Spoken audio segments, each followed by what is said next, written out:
Yo, what's up, guys?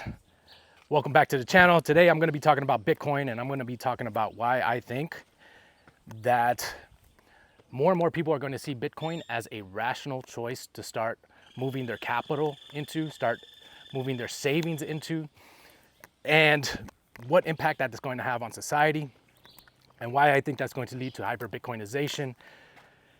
But before we get into that, if you don't know who I am, my name is Michael Ruiz. I'm an entrepreneur here in El Salvador, and I've been thinking a lot about the economic issues, political issues, monetary issues, cultural issues, because I believe we are in very interesting times. And what we have going on is several civilizational cycles playing out all at once. And these civilizational cycles, like the generational cycle, for instance, so with the fourth turning, and the technological cycle, where we have AI and Bitcoin emerging. And then we have the debt cycle playing out, where we're reaching a point that countries can't borrow anymore.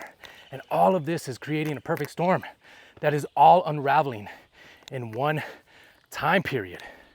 And so this part of history is going to be very disorienting, chaotic, uncertain, and to help me think better about this, because I want to navigate this as efficiently as possible in a way where I not only survive, but thrive.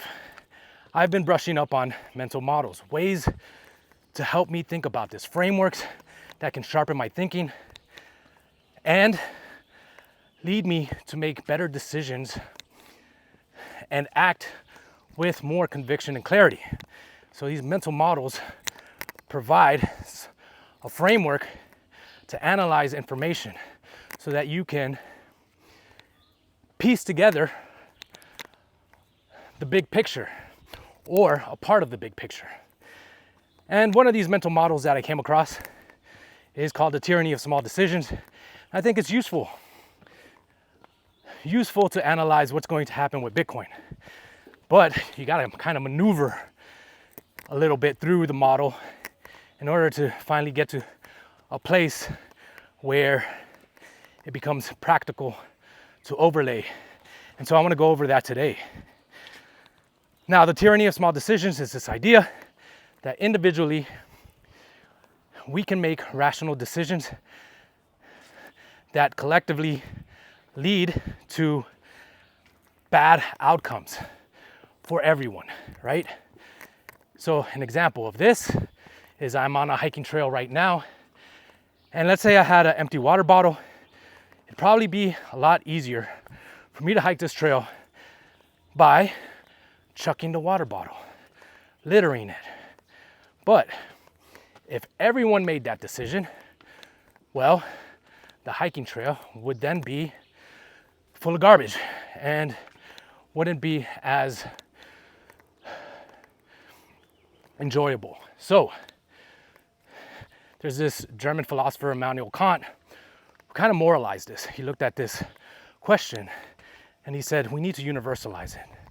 If there's a decision that is reasonable and rational for you to make, but if everyone made this decision, and if everyone making that decision then led to a negative outcome for everyone, then you shouldn't probably make that decision, and it's most likely an immoral one. And so, looking at this model and the tyranny of small decisions, I felt like there was something there that could help me understand the world a little bit better. But I had to play around with it, like I said. And so I inverted it. I asked, all right, is there a situation where we can make individual rational choices that are in our self-interest, but actually lead to a better outcome for everyone? And therefore, if that's the case, we should make those decisions. And I looked if there was already an inverse principle for this, and there isn't. So I'm gonna call it the virtue of small decisions.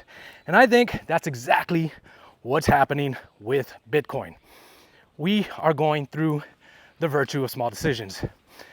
More and more people are going to find Bitcoin the rational choice to make as far as where to put their capital and to save money. And this is going to have profound implications on society. Now, is this going to lead to a better world? I think so. But before we get into that, let me get into why I think more and more people are going to find it a rational decision. First of all, there are people who already have figured this out.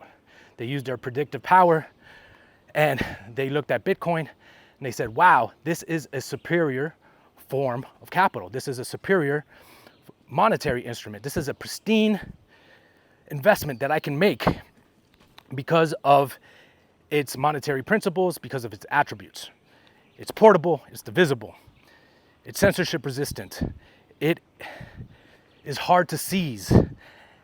And so I could theoretically invest my capital in this and feel secure and safe with it. Now, these early adopters, of course, they had to ride the uncertainty on whether Bitcoin would evolve to what it is today, but it has. And so they have benefited from that growth. But I think more and more people are going to come to that realization, even though they may not understand money, right? Like these early Austrian, these early people, early adopters, they were educated with how money works, right? They either came from the Austrian School of Economics, right? Or they were libertarians or anarchists. They had some idea of the way money works. So they were able to figure this out through their background, through their education. But I think more and more people are going to come to Bitcoin because it's just the rational choice to make. And I think as people become much more educated about Bitcoin, they're also going to see it as a way to improve the human condition. And therefore, when you tie those two together and the virtue of small decisions, what we get to is, yes, I should absolutely make this decision. Now, the rational part of this is, I think people are going to start recognizing the effects of fiat currency in a very big way.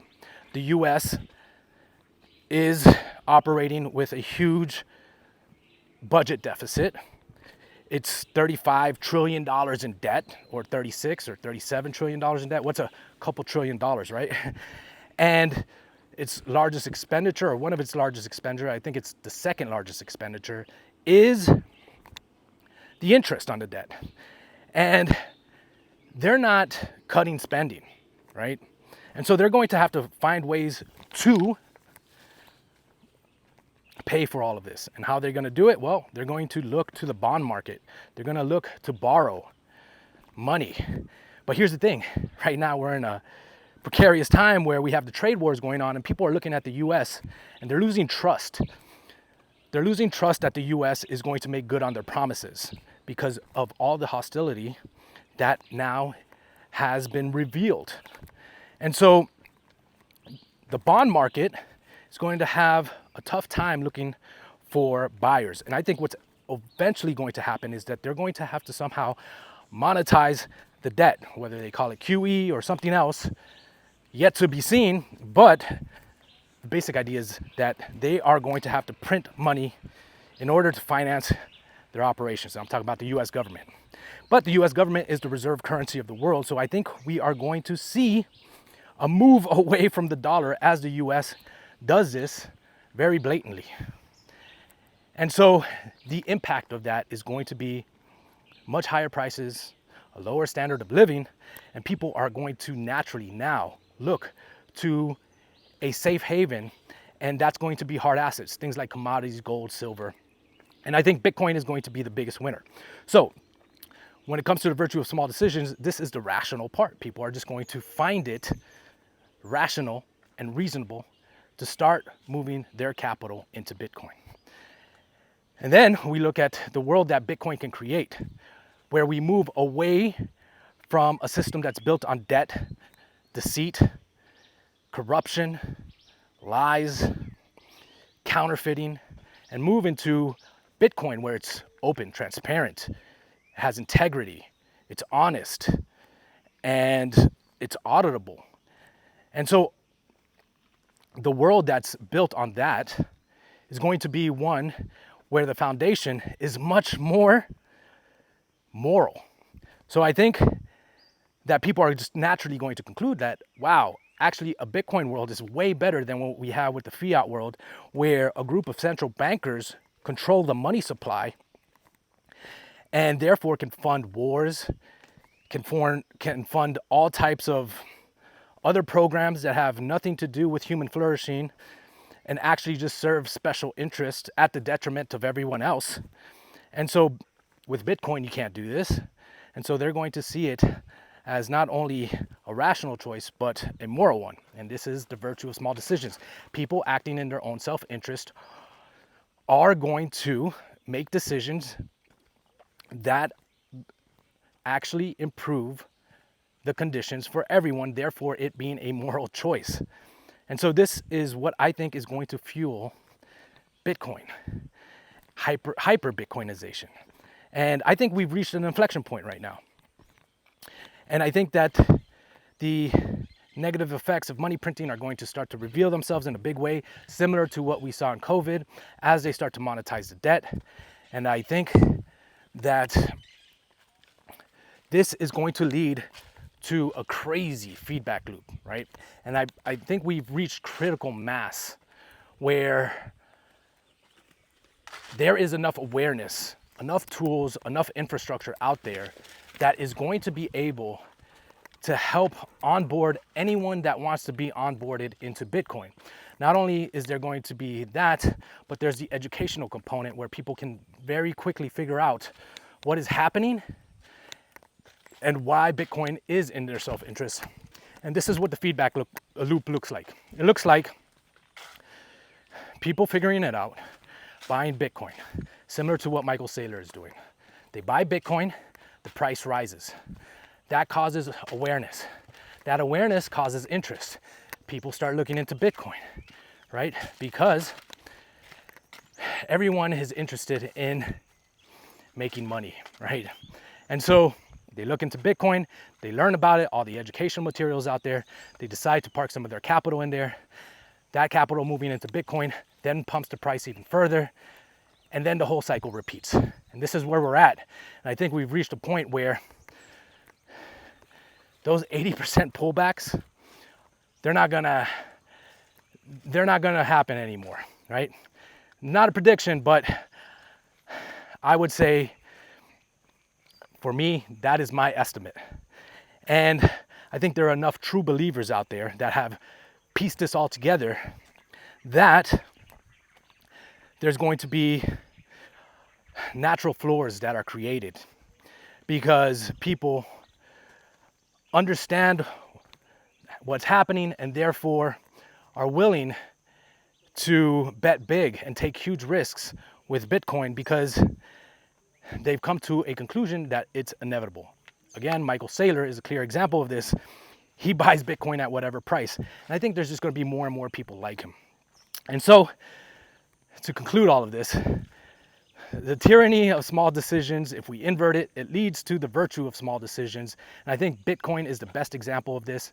And I think that people are going to start to find it rational to put their capital into Bitcoin as they put their capital into Bitcoin and learn about it even more.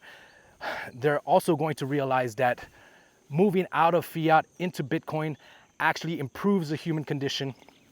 It creates an honest civilizational layer of money that allows us to interact with one another a lot more morally. And therefore, they're going to conclude that not only is this a rational choice, it's a moral choice. And that is going to feed this flywheel that just continues until we reach hyper Bitcoinization. So with that said, I hope that gives you some perspective to understand what's happening right now with Bitcoin and the economic issues happening around the world. I hope you guys take care. I'll see you on the next video. Peace.